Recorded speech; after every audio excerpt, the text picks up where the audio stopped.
Hi guys. In this video we will take a look at another best graphics card for PC gaming, which is the Nvidia GeForce RTX 3080. We will compare it against similar and newer graphics cards in terms of quality, performance, design, and value for the price. If you want more information and updated pricing on the product mentioned, be sure to check the links in the description down below.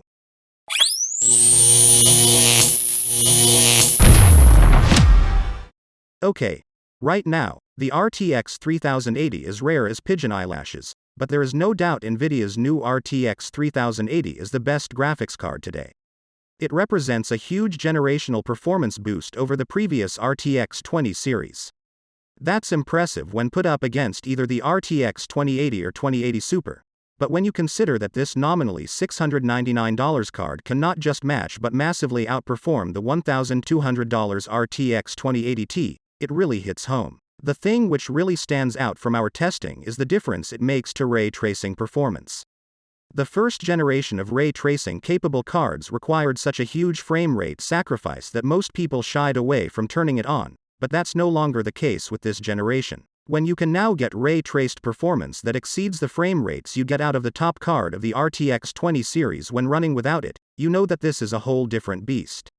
And hey, the RTX 3080 can actually run Crysis. Nvidia has managed this by adding a whole load more CUDA cores to the mix in this 8nm GPU and updated Tensor cores, for extra DLSS goodness, and 2nd Gen RT cores to make with the ray traced pretties. The RTX 3080 may need a fair chunk more power. You'll want at least an 850 WPSU, and be tricky to get hold of, but this is the most desirable graphics card around today. Which I guess is also why it's so tricky to get hold of. If there was one bit of advice for buying a GeForce RTX 3080, it would be that it's worth trying to get your hands on the Founders Edition if at all possible. Pick your expletive, because the RTX 3080 Founders Edition is *******ing great. Far from just being the reference version of the flagship Ampere graphics card, because of that cooler and redesigned PCB, it is the ultimate expression of the RTX 3080. And if you end up with another version of this fine-ass GPU, then I'm afraid you're likely to feel a little hard done by. Chances are you're going to have to make do. The Founders Edition cards are not produced in the same volumes as the third-party versions from the likes of Asus, MSI, Gigabyte, Palette, and Colorful, to name but a few.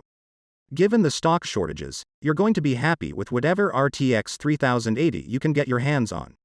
Especially if you can get one near to the MSRP.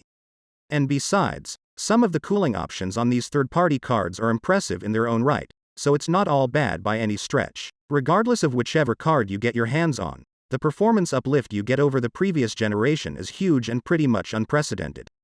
Maybe we've become used to more iterative generational deltas, especially considering the slight difference between the GTX 1080 Ti and RTX 2080, for example.